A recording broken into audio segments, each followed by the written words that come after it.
All right, everyone, welcome back to the Golf Unfiltered Podcast. It's the boys' room again. It's myself, it's Trevor, it's Dan. Hi, gentlemen. It's nice to see all of you. Dan, I know you're fresh off of a birthday not too long ago. Happy belated. Thank you. It was Saturday. It was a good time. Nice. Are we gonna mention ages again this podcast? Do we have to do that again? I actually had to ask my wife to remind me how old I turned because everyone was asking me on Saturday, and it was 37. So I am 37 now. So we're coming up on the big 4-0. We're on the back end of the 30s. Sure are. And Trevor, you're doing all right over there? I'm doing great. Yeah, it's 1,000,000 degrees, and the golf course that I play at is slowly dying, but we'll be okay. Wow. Trevor's got some new rap beefs to dissect, so he's going to be busy here over the next week or so trying to get through all that stuff. Well, let me tell you, I'm glad you brought that up because that Eminem album, man, that was something. That was a great little drop there. Any initial reaction, Trevor, to I have not. The death of Slim Shady? I was telling you right before we came on, my plan was to listen to it. I had a flight last night, and it was delayed, like in 30, I hate that they do this, like in 30-minute increments. So I'm like, okay, we're getting ready to get, and then just, I didn't get back till super late. I fell asleep on the plane, which I never do. So I will provide an update at a later time, but I do one thing about Eminem. You don't want to start beef with that dude because he will end your career. He will change what genre of music you decide to put out. It's just not a good idea. You can't cancel him. You can't do anything to that guy. So he's untouchable. I'll let you know. I will report. He literally put that album out to be canceled, said it on the album, and everyone's like, this is amazing. We're like, nobody's trying to cancel him. Everyone's like, oh my God, this is amazing. So he literally was like, I'm doing this to get canceled and still couldn't get canceled. So like Trevor said, he is literally like the one uncancelable human being in this country. Yeah, pretty much. Yeah, it's really good. I mean, it was funny. I actually had an interaction with a postal worker because I had to mail something that same morning, coincidentally, and I went there and he was listening to Eminem in the back, and he looked like a little bit in his 40s, and I'm like, we had a moment, and he's like, yeah, Shady's back, man. I'm like, hell yeah, man. Absolutely. So anyway, that was our thing. Dan, I wanted to talk. We were just chatting a little bit. You went golfing. Yeah. You played golf, for those who prefer whichever way you want to say it. But you got a massage after, you just said. And it was the Saturday, first ever. Yeah. So I've never had a professional massage in my life. And so my wife and I were talking a few weeks back, and I just casually mentioned, I don't even know how the topic got brought up, but I was like, I've never had a professional massage in my life. So as part of my birthday festivities on Saturday, she booked us a lovely massage at the resort we were at. And so, I played golf on Friday and then got that massage on Saturday. And for the first time in my life, I was like, I could go play another 18 again, like less than 24 hours after having played golf. And even in my younger days, even in my college days, I usually needed to take like a day. Even if I played 3 or 4 times in that week, I would usually take at least a day in between playing rounds just to, let the body rest a little bit. But that was quite the experience. I mean, it was really fun. It was really enjoyable, obviously. And the fact that when I got done, I mean, I was definitely hurting that morning, and I was hurting during the massage because I could feel everything getting kind of worked out on me. But then it was great. I was like, I got off of that table and I was like, oh, I feel nothing. This is amazing. I could do cartwheels right now and not feel anything. I mean, this is great. So it was nice. I'd like to see that. Let's see some cartwheels. Yeah. Just pan back a little bit, get the camera out. Yeah. Trevor, you've had a massage before, haven't you? I've had a few. It's funny. I was thinking the best one I ever had, I was on a cruise. This is back like when I was in college. We went on a cruise and just some beach in Mexico. It was like $20 in this little rundown shack on the beach. It was, I mean, fully clothed, I had clothes on. Let's cut that off right there. But it was amazing. Like on the beach, breeze blowing. I was probably several margaritas deep at that point. And it was awesome. And it only cost me $20 and that was cool. But yeah, it's nice to do every once in a while. There's a reason all these guys on tour and pro athletes, they get them religiously because it does help for sure. I bet you slept well that night, Dan. Well, I mean, it was probably a combination of many things, but yeah, I have no doubt that was definitely one of them. Being on the beach probably helped put me to sleep too, with the ocean waves crashing in the background and everything else too. But yeah, no, it was. I definitely was zoned out during it. That's for sure. There were times I had to kind of check back in on myself and remind myself that I was like in a, I wasn't by myself. I was like, oh, I need to actually like stay conscious of what's going on. But it was good. So I've had exactly one professional like full body massage in my life, and so I turned 42 this year, and it was probably 5 years ago, and I didn't know what I was doing. And so I had actually gotten a gift card from the company I worked for from like a Christmas party gift that I had won it, And so I go to this place. I think it may have been like a Massage Envy or something. And there's no instructions on what to do. Like they just assume that you've been there before. Make yourself comfortable is a very broad. It's a very broad, very broad. And to the masseuse's credit, she was like, look, to your comfort level, most people do this. So she actually provided a little bit more information. Yeah. Great. Awesome. But what wasn't provided is, okay, well, once I get to that level, like what state should I be in when you walk back in the room, So there I am. I get down to my shorts and I'm just kind of like, just waiting, sitting on the massage.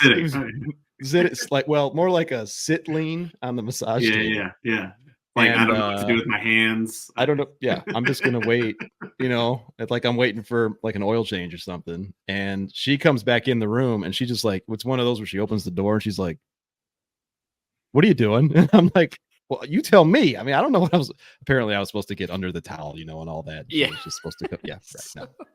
So then I had the awkwardness of, you know what? All right, now watch me try to get under this towel while I'm already embarrassed, whatever. So massage parlors, tough spots. Somewhere Ncaa is shaking her head that we've she's loving this. Loving this. Speaking of which, what better way to segue into actual golf talk than to remind everyone of our sponsor, True Linkswear. Be sure to go out to truelinkswear.com and use code unfiltered15 at truelinkswear.com. You can save 15% on your entire purchase. They got a lot of great stuff, and I think they're still coming out with some new things here in due time. Dan, we're still keeping our eyes open for those slides, but they'll be out there. I'm checking. I check like at least once a week. I hop on there just to see if they've come out yet or they're previewed yet or anything. So yeah, I'm excited. Definitely. So boys, we do have a major again. We had a major last week with the Evian. We now have a major coming up from the men's side at the Open Championship. We also had little baby Bobby Mack winning over at the Scottish Open, much to my chagrin. Never bet on golf, folks. That's all I'm saying. Don't do it. No. Where are you guys feeling? I mean, I know there's this craziness out there in the world outside of golf, but hey, we do have a major to look forward to, I guess. Coffee golf too. Trevor, are you locked in? I love the British Open. It might be my favorite major. I love, just there's something about waking up early and it's so chill. Like the environment is quieter and all that kind of. It's a good way to start your day. Yeah. The courses are fantastic. But yeah, I'm looking forward to it. And obviously Tiger will play this week, which is always. I mean, still at this point, it's still cool. And then how does Rory respond after the U.S. Open? That's something to watch. Adam Scott kind of. Maybe coming a little out of nowhere last week at the Scottish Open to challenge there. I looked last I saw he was plus 6,500. So maybe worth talk about not betting on golf. I was like, that's intriguing. But yeah, it's fun to get up and especially for someone that has trouble sleeping sometimes. It's nice to have live sports on in the middle of the night. But I'm super excited. It also comes with the thing that, this is the last major till next April. So that's always a bummer. But yeah, looking forward to it. Definitely. Dan, you got to be locked in. I know this is right up your alley. Yeah.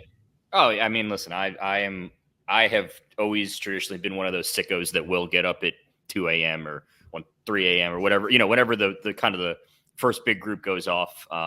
This is by far my favorite major of the year. This is also the major of the year that I think is kind of gives us the old look.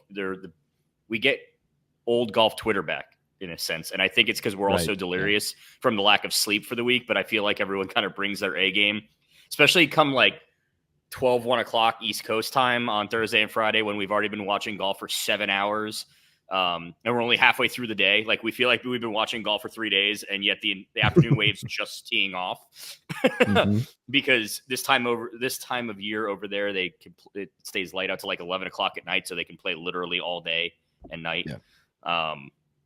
So yeah, it's great. I love it. You get to watch the carnage unfold, because anytime the wind starts blowing on these links courses, it's just all hell breaks loose, which is always fun. We always love it when these guys are just can't figure out how to play the game, because it reminds us, it's that 1 week a year when it's like, you guys look like us out there. So this is awesome. It is a fun week historically. So it's going to be fun. I fully expect Victor to not win again, because at this rate, my prediction is just not happening. I've accepted it. I'm still going to go ahead and lay it on him again, because if this were the week that he won it and I didn't, I would be the biggest fraud, in recorded history. So I'll ride him, but I don't see it happening. If you checked out Twitter this week, I don't know that. No, well, you're safe. You're safe. You mean when he thought about going to live last year and was like, "Nah, I'm good," or the fact that he's on his 19th swing change of the year already? Like, what are we doing? I like too that you don't really get the complaints from players. They suck it up and they deal with it, as opposed to like complaining about the golf course and the setup and all that kind of stuff. It's just kind of, this is what it is. The wind's blowing. Okay, it's going to be tough, right? I mean, it's just from a pure golf perspective, it's the best. Yeah, I agree with that. What I was very surprised to see. So this is not financial advice by any means, but I always love throwing, for me, a somewhat larger bet on hole-in-one for the majors, especially at the Opens. It was like minus 175 for this week. Will there be a hole-in-one? I was like, holy cow, I had never seen that before. And I'm wondering if it's the postage stamp factor. I'm wondering if it's I don't know what it is, but I couldn't believe it. Obviously, I still bet it because I'm a degenerate, but that was really crazy to me. And I love just keeping an eye on, Dan, to your point, like the waves, and just, okay, everyone talks about, do you get the good side of the draw? I'm looking at it from a perspective of how much money am I going to lose in the morning or the afternoon? That's essentially the way I look at it. And it will change throughout. And I think that's within the last few years, that's really kind of been what excites me the most. And I know that sounds disgusting, but that's what it is for me at this point. Gamble responsibly, everyone. That's right. That's right. That is surprisingly low or high, however you define your numbers, but that is surprisingly low to be minus 175 at an Open Championship course. It's not, it's not the Masters, or it's not even the Rota of US Open or PGA courses where, somebody's going to get one, even if it's just on accident, because that's just like on these Open Championship courses, it's not a foregone conclusion. Like, it's not something you just wake up and say, oh yeah, this is going to happen. So for that's surprisingly low. That's usually the one major year where you can get a lot of value on that hole-in-one prop, but that's surprising that it's minus 175. Yeah. I'm really looking forward to Collin Morikawa. Well, I just said his name wrong. Collin Morikawa coming in at a top 5 once again. You have to imagine that that's probably going to happen, or at least I'm hoping that that's going to happen. Then, of course, you got Ludvig, who, I don't know, guys. I mean, he went into the Scottish Open final round. He was like, what, 2 shots clear of the field in the final round? And, man, he just didn't get it done again. Is there an issue here? At some point, we got to talk about it. I think he's still too young and too, I mean, you could point to his lack of experience in major championships at this point, but we'll have to talk about it at some point. I don't think that time is now, but does seem to be trending towards having a little bit of an issue closing out golf tournaments.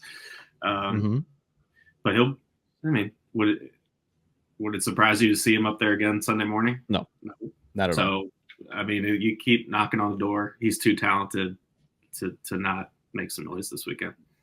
This is going to sound really, really bad, but I always like it when he starts struggling down the stretch on Sundays, because it's always guaranteed that Adam's going to send his "oh no" text, but it's going to be not O-H. It's going to be O as in the A with the little circle above it, no, and it always cracks me up every time. So I hope he's around on Sunday just so we can get that text again if he doesn't win. Right. And to be fair, Ncaa definitely she does that as well. She's pretty on the spot.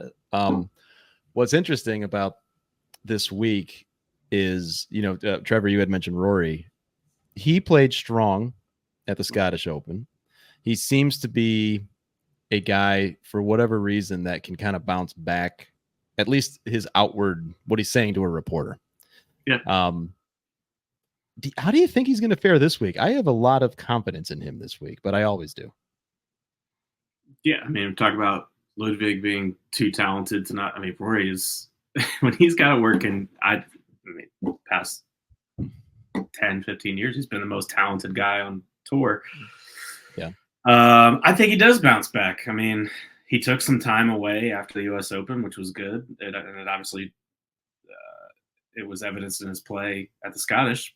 Yeah, I mean, I would love, that would be a great storyline after what happened at Pinehurst, to see him put that all behind him and bring home the claret jug. I mean, he would be in my top 2 or 3 of guys that I would, I hate to keep going back to gambling, but throw some cash on, Yeah. Hypothetically, folks, hypothetically. Dan, we're Rory, legal. On your radar? We're legal. Yeah. Yes. He's clearly on the sports books radar too, because I saw this morning that they were already offering him specials, throughout on him. So I think that the books expect a lot of money to be put on him. I think they expect that he'll kind of be there, whether he'll win or not. I think another one of my favorite things about the Open Championship is golf's already impossible to predict.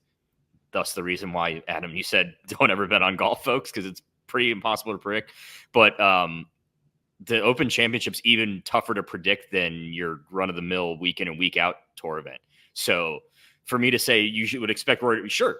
Would I expect Rory to be there? Absolutely. But if Rory shot 25 over and missed the cut by a country mile, would that shock me either? No, because on these Open Championship courses, literally, there's just no way to predict anything, and it has nothing to do with the morning versus afternoon wave either, because literally, like, you could be in perfect conditions, and then the next hole it might be 50-mile-an-hour gusts in a driving rainstorm, and then 3 holes later it's sunny again. So, like, for all the unpredictability we like to joke about Florida weather this time of year, like, that's child's play compared to what they get over on that side of the pond this time of year. So yeah, I hope Rory's there. I think he will be there, but you could say that about almost anyone, and then you could also say, yeah, but if they miss the cut by a mile, it wouldn't really shock you either. Yeah, I mean that tends to be what it is these days. It's the parity in professional golf is there for sure, and it's really strong in my opinion. But you're right, Dan. I mean, at any point, it's like, rats. I mean, Bryson might miss the cut, for crying out loud. You never know. And speaking of that goofball, are we thinking he's going to be in the mix? I mean, real quick too, let's not forget that Brooks, for all those years, and keep in mind, he came up playing year-round, full-time in Europe. He started on the European tour. So you would think if there would have been somebody early in his career that would have just gone out and dominated those types of courses, it would have been him playing there week in and week out, and he's never been able to really figure out the Open Championship. So I feel like even the experience of playing those courses come this time of year doesn't do you any good. It seems like you can't even say, oh, well, he's been historically good, because I don't know. It just doesn't seem to matter. Right. For sure. And then good old Brooks over there in Spain, trolling his Spanish playing partners over at Live Golf. Joke was on him, though. I mean, Sergio back in the winner's circle. Trevor, I know you're a big Sergio guy. Cool. Good for him. Just like a McDonald's billboard too. Did you see that entire? He looked like What Ronald is he McDonald. doing? What is he doing? I don't know, man. Well, it's so bad. Scripting. I don't get it. I mean, I get I don't wanting to pay homage to the Spanish flag, but don't do it looking Sure. like exactly like Ronald McDonald. Like, you can mix the colors up Yeah. a little bit better than that. Come on, like, what are we doing? I don't want to say anything that's going to get me in trouble, but it was very bright, I'll say. And anything you want to he's got say, some send it to scripting. Eminem, and he'll put it on his next album because he's uncancelable, and then it will. There be you good. go. That's right. That's I'm right. sure he's tapped into Live Golf. For sure. Yeah. I mean, that's what they got to do, is have Live Detroit, and they'll just, be the first tee announcer. At any rate, so that's coming up. I'm sure we'll do a recap show after the final major of the year, rather. We'll probably talk about all 4 majors as we've done in past years here at the GU podcast. We can't go too far without talking about the Evian a little bit. I mean, we did have a first-time major winner last week at the Evian for the LPGA. Ayaka Peru, I believe I'm saying her name, at least in the ballpark. It's great to see a first-time major winner. I mean, I know that we talk a lot about the parity, and primarily it takes up a lot of the talk here on this show on the men's side.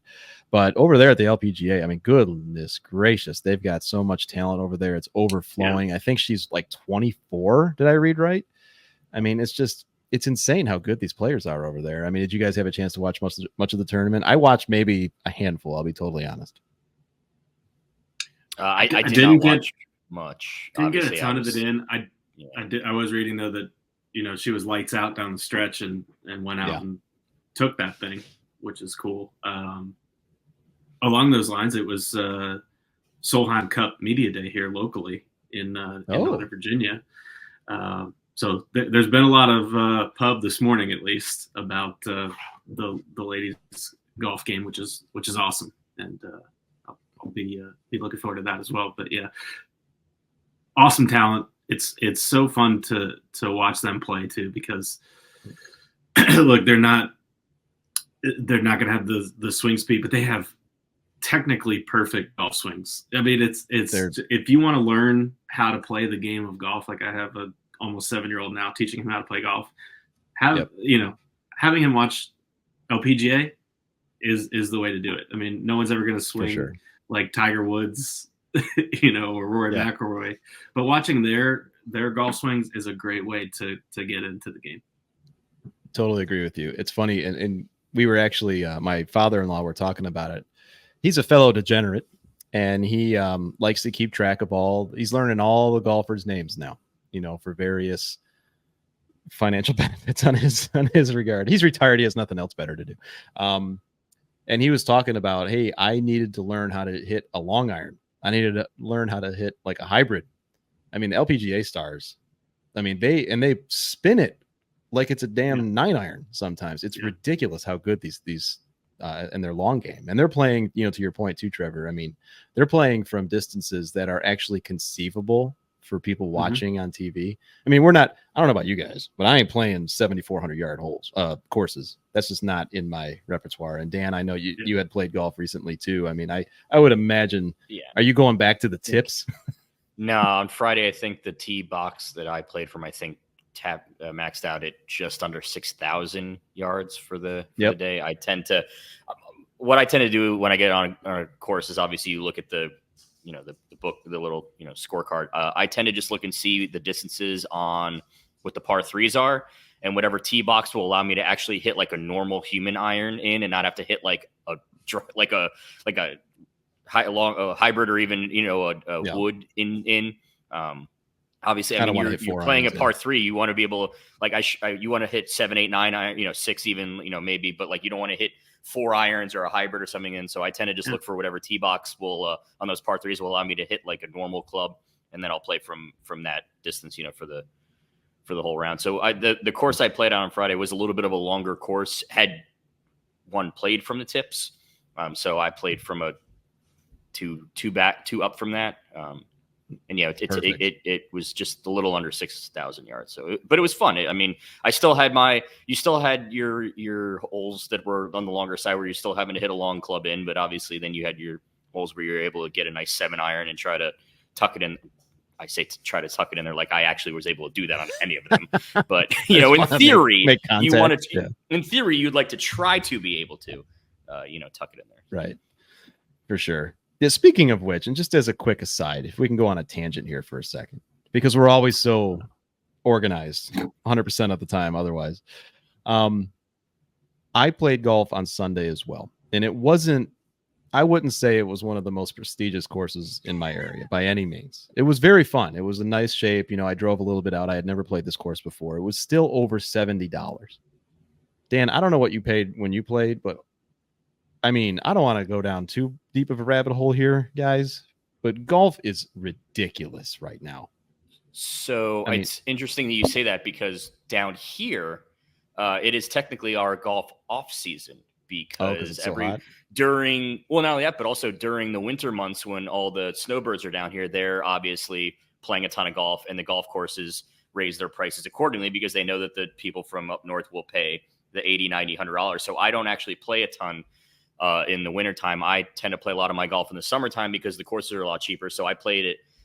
I teed off at 8:35 Friday morning, which you would think would be more of like a peak time of teeing off, and I paid $40. So, that's nice. And if I wanted to play after lunch, it would have been 30, and twilight, you're talking 20, $25. Now, I will say this too, though, because it is summertime and it's not peak season and it's just the locals down here. The public courses, they don't tend to take as good a care in the summertime, or this tends to be the time of year where they may punch the greens more often or reseed or let certain areas die out because they want to let it grow back in for when they can charge more come November, December. But once again, I'm not shooting 67. I don't care. Like if I show up on a green and my ball's in an area that's a little bit sandy, I just move it over to where it's not, and I putt, and it doesn't really matter anyway. So I actually more prefer playing this time of year because it is so hot. The courses tend to be less crowded, which means I can tend to just either zip around if I want to play really quickly, or if I want to, essentially play for two different people and hit multiple balls and work on shots on the actual course instead of at the driving range. I don't have somebody, sitting behind me every time I'm hitting a ball, waiting for me to go through. So, yeah, but I would imagine for you guys up there, though, it's the opposite. Obviously, you guys can't really play much in the winter. Well, not so much Trevor, but you. Winter, they're closed. So this is the only time of year when they can make any money off them. So they got to charge what they can while they can. It's funny, too. A lot of courses are actually remaining open throughout the winter. Like Cog Hill by me, proud sponsor of the Golf Unfiltered Podcast. They're open year round, and they got goofballs out there at the Eskimo Open playing in the snow in orange golf balls and snowshoes, and I will not be doing that. But Trevor, I mean, you bring your boy out there. He's learning the game. I mean, it's got to be, that's a budget item. Yeah, I mean, luckily, I am a member of a country club. I always have to say that might be the way to go. Yeah. After saying that, because I mean, it is. Tell people you belong to a country club, they imagine some fancy place, with white linen tablecloths in the clubhouse and stuff like that. But that is not the case. And as I mentioned, the course is slowly dying. There's a lake on 17 here where that water feeds the rest of the golf course, and that thing has been dried up. The pump is broken. The club won't pay to anyway. So but I had a buddy out a couple weeks ago, and we played at like 2:00. And they charged him $110. Oh my God! As a guest fee, and I'm like, you've got to be kidding me. Like the fairways are burnt out. They're trying to figure out this irrigation problem, so the place is torn up. Okay, come on, that's a bit ridiculous. Yeah, and then, a lot of the we do have some good public golf courses here in the DC area, but you're still looking at $85, $90, $100, and those are jam packed, and so it is a little tough sometimes. But there's no better thing though. You mentioned my son, and he just likes being out there. And like whether we play 3-4 holes or we play 18, doesn't matter. He has a blast either way, and that's kind of where my golf game is now. Like that's the biggest thing. He asked me if he could do a lesson. We did that like a week or two ago. He's got a golf camp coming up, so it's that's reinvigorated my love of the game, because I think we all go through that period where you're like, I'm just not into it right now, and that could last a month, that could last years, and it happens to all of us, just get burnt out. But I'm back in. I'll probably go out and play this weekend, and it's I need the course to come back. It's right there. That's it. So there it is. So just need a little more grass. We got to get some water in that lake. I've seen stuff at the golf course recently. People are just absolutely bombing the ball because the fairways are so baked out, which is cool sometimes, but it's like playing a new golf course out there right now. Well, yeah. I will say too, one other thing down here is that because there's just so many golf courses everywhere, because Florida is just nothing but golf courses. So it helps keep the competitive balance a little bit as far as like pricing wise. Cause like I'll go online, and if the course down the street from me is charging 45, the course down the street the other way may only be charging 40 or 35. So I'll just go to that. Because once again, I'm not good enough to care what course I'm playing at or what the name of it is or how long it is. Like I'm just looking at where can I play that's half decent and not, too expensive. So there are so many golf course options that I think it kind of helps keep the prices relatively decent, because these courses know if they price themselves out, then everyone will just go to the one down the street, and then nobody's going to them. Well, that's part of why I think, at least in my area, like we don't have that. We actually have courses that are closing fairly often for real estate, and it's just causing neighborhood courses to skyrocket because they know people. I mean, it's the whole supply and demand thing that we all learned about in school at some point, and it sucks, at least for me. But I'm glad that you guys are able to get out, and I'm glad that. I agree with you, Trevor. I mean, there are times when I just want nothing to do with the game, but then you go out there one time either to just kind of practice or you have a good hole maybe, and that's tale as old as time. It brings you right back. But yeah, we're out there. We're at least trying. I know I talked about it last time too. I know Ncaa and her husband Jonathan, they're out there. And Jonathan, I said before, man, that boy is in deep. He is a lost cause with the golf bug right now. That man, Jonathan, if you're listening to this, my man, keep the text coming, but he is, man, I think Ncaa is technically a golf widow right now. That's all I'm saying. Yeah. Man, my goodness. It'll get to say he's all in is a statement. Yeah, he is all in, and good for him. It's kind of fun to watch guys like, get into it like that. And I'm just like, man, do it while you can. Yeah, that's what I'm saying. Like, a good move on it gets me back into it, Yeah. Like, absolutely. The buddy I was playing with a couple weeks ago, he's kind of newer to the game. And just being out there, he's like, oh, I got this bunker shot. What should I do? And I'm like, well, first of all, don't ask me. I have no idea. But, okay, get it out of the bunker. Put your weight on your front foot a little more. Oh, yeah, that's all. And just like little stuff like that is fun, It is a good time. You're better than me, Trevor. Well, if a buddy texted me and said, how do I get out of I'm in the bunker, what do I do? My response would be get out of the bunker. Like, hit the ball out of the bunker. That's all. Just the ball's in the bunker. Now you want to be out. Follow Dan for more golf tips. It'll help your game. Well, gentlemen, I'm sure we will be back, like I said, after the Open Championship. I know we're going to enjoy it. We'll probably be texting one another the entire time. Real quick, before I let you all go, and Trevor, this is geared towards you. I know you got a game downloading right now, NCAA football, man. What's your first act? Do you make a team first, or what do you do? Yeah, I don't know. I haven't dived into it. I haven't looked at too many of the features yet. I just I'm excited because it's been 10 years or so since and I'm not a huge video game guy, but I do like sports video games. So college football is back. Football itself is right around the corner, which is awesome. Very exciting. Yep. I will be parked on the couch in my basement. Luckily, I have a 2 TV setup in the basement, so I think it'll get home run derby. We'll get college football. It'll be like 12-year-old Trevor's dream tonight. So I will report back. I'm excited. Tech should have a good team this year, which is exciting. I was say, what mid-major are you turning into Alabama, or are you just going to go with Tech?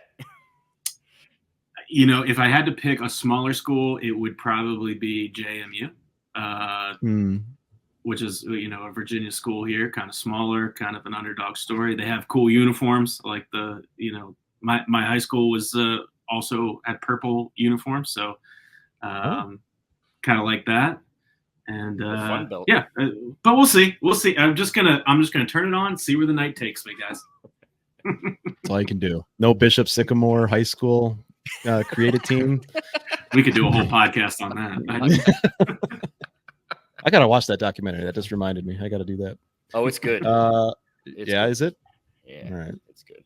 You're gonna wanna just find the guy and strangle his neck by the end of it. But it's good.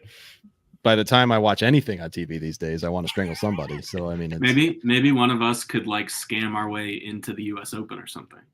Oh, by the way, the Pro-Am, Trevor, the AT&T Pro-Am, we need to bring that back. For the love of God, somebody extend an invite to this man. Come on. How long? How many years has it been? If not even longer. How many? Yeah. I'll do whatever it takes. I guarantee you, I'm a better golfer than Larry, the cable guy. Can we get him at Carlton the American Century? Stinks. So that was irritating me this weekend because I have been for years now trying to play the AT&T Pro-Am. But it's all the same people every year in the Pro-Am and in the American Century. Like, they don't have any new guys. And no Carlton's wild still cards, doing nothing. the dumb dance after he hits a shot. I mean, let's get some fresh blood in there. Trevor Reese. I don't know what I would do other than just make a fool of myself, but hear me out, AT&T Pro-Am. Hear me out. Trevor, Kendrick Lamar, Eminem. Make it same with the pro. That's the 3 amateurs with the pro. Make it happen. Make it My happen. goodness. Yeah. I need to see I'm that. in. I'm ready. I can leave at any time. I'll fly out there. I mean, I would even pay my own way out there. Okay, well, there you go. Whoa. You got to press pause on the game. They got to pay for you. Maybe the hotel. That could be a little pricey. Maybe the hotel. I got miles on United. We'll be fine with that. Well, you heard it here first, folks. Trevor, that's our new goal, is to get Trevor on one of these tournaments, because he's been asking so politely for the last. It's been like 10 years now. Yeah. I know. That was the early days of golf Twitter. Was where you started that up. That was the early. They responded to my very first tweet about that. Did they really? Wow, I think I said I'll get 10,000 likes or something like that, and if you let me play, which I think could have happened. And they were like 20,000. I was like, okay, and then never heard anything after that. Oh goodness. Well, there you go. Anyway. If you hear this, folks, go ahead and find Trevor at Trevor Reese. You see his thing down there on YouTube. If you're watching on YouTube, you see his handle there on Twitter. Give him a retweet, give him a like. Let's get him out there. Follow all of us over at Golf Unfiltered on all social networks. You see Dan over there as well at Dan Hauser Sports. I can't talk today, guys. I'm tired. And then you can follow me at Adam J. Fonseca, but I say stuff people probably disagree with anyway. So, and of course, we got Ncaa out there as well at Nikki Dunnigan. Be sure to follow her also. Gentlemen, we'll talk again very soon after the Open. Have a good rest of your week. See you all at 2 a.m. on Thursday.